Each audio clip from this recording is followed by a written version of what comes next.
18 point की गिरावट रह गई अभी सिर्फ निफ्टी पर। एक बार क्या 2 बार निफ्टी हरे निशान में भी आ चुका है और कोशिश कर रहा है कि अपनी गिरावट को आज कैप्चर करके ख़त्म कर दे। इंडिया विक्स सुबह से ना बढ़ना ही बताने के लिए सफिशिएंट था कि बाजार में जो गिरावट है वो भारतीय बाजारों को ज़्यादा डरा नहीं पाएगी जो ग्लोबल मार्केट्स में यूएस के अंदर कल हुआ। यूएस के अपनी निजी प्रॉब्लम्स हैं। कई बार क्या होता है कि आपके हाथ में बहुत सारी चीज़ होती हैं और आपके हाथ में ही प्रॉब्लम होने लग जाए तो मामला छटक के दूसरे देशों में भी जा सकता है।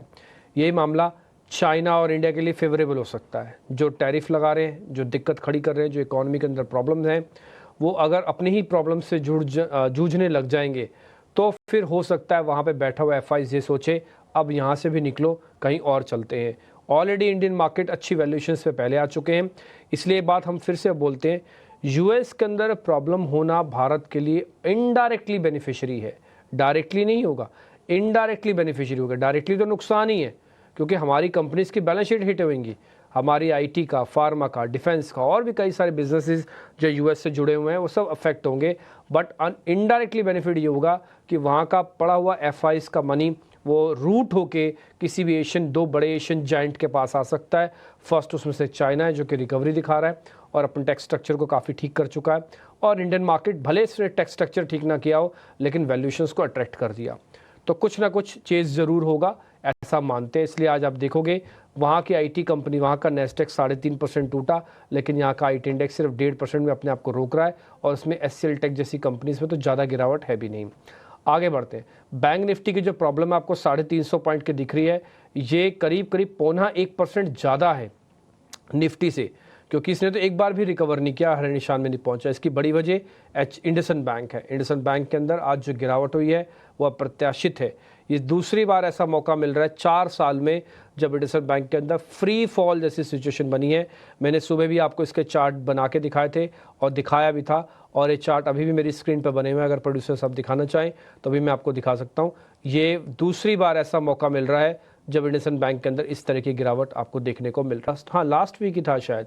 लास्ट वीक को ना संडे को मैं कलकत्ता गया था किसी काम से, सैटरडे थोड़ा पर्सनल काम था मेरे को।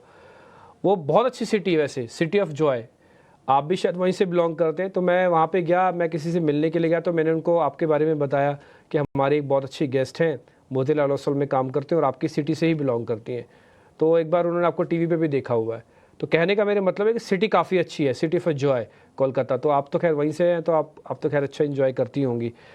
अच्छा Shivangi, back to the markets. बाजार आपको कैसा दिख रहा है इस समय? जी बिल्कुल, बहुत धन्यवाद डिम्पी।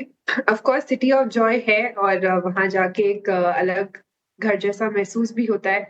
पर ऑफ कोर्स अब मुंबई भी घर लगने लगा है और यहाँ पे भी एक बेहतरीन फैमिली बन रही है। दूसरी ओर अगर हम मार्केट्स की बात करें यहाँ पे, तो हमने देखा है कि पिछले 3-4 सेशंस के एक अच्छे बढ़त के बाद आज थोड़ी बहुत प्रॉफिट बुकिंग देखने को मिल रही है। कल के लास्ट के 1 घंटे से ही ये शुरू हो गई थी और आज भी हम देख रहे हैं कि थोड़े बहुत लोअर लेवल्स पे हम ओपनिंग किए थे। पर अच्छी बात ये है कि हमने एक सपोर्ट लिया है, 222 का एक इम्पोर्टेंट लेवल है, उसको काफी अच्छी तरह से रिस्पेक्ट करते हुए नजर आया है ये इंडेक्स। और ये एक अहम सपोर्ट की तरह कामकाज करेगा अपसाइड जो है 22,700 के लेवल्स के लिए। तो इस रेंज में कामकाज करने की पूरी संभावना रहेगी निफ्टी में। हालांकि हम देख रहे हैं कि इंट्राडे पर्सपेक्टिव से नेकेड बाइंग में ऑप्शन में इतने स्विंग्स ना मिले, तो आप स्ट्रैटेजी के थ्रू प्ले आउट कर सकते हो इस अपस्विंग को और जो है अपने आप को हेज्ड भी रख सकते हो। ऐसे में पॉकेट्स ऑफ सेक्टर्स भी काफी पॉजिटिव लग रहे हैं, तो उनमें भी फोकस रहनी चाहिए। दूसरी ओर अगर हम बैंक निफ्टी की बात करें, यहाँ पे भी हमने देखा है कि थोड़े बहुत रेंज बाउंड मूव देखने को नजर आ रहा है आज सुबह के सेशन से। पर यहाँ पे कंसर्न ये है कि ये अंडर परफॉर्म किया है ब्रॉडर मार्केट को। और कहीं ना कहीं जो दूसरे हैवीवेट सेक्टर्स है वो आज पिलर्स की तरह खड़े हैं निफ्टी में।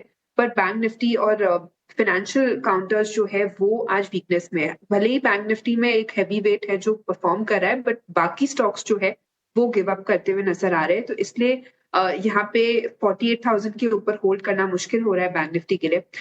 जब तक ये 48,000 के नीचे रहता है, थोड़े बहुत वीकनेस और रेंज बाउंड मूव कंटिन्यू रहेंगे। 48,000 के ऊपर निकलने के बाद एक फ्रेश लेग ऑफ रैली शुरुआत होगी। ठीक है, डन, पॉइंट टेकन है मैम। इंडेक्स पे आपने अपना व्यू पॉइंट दे दिया। आप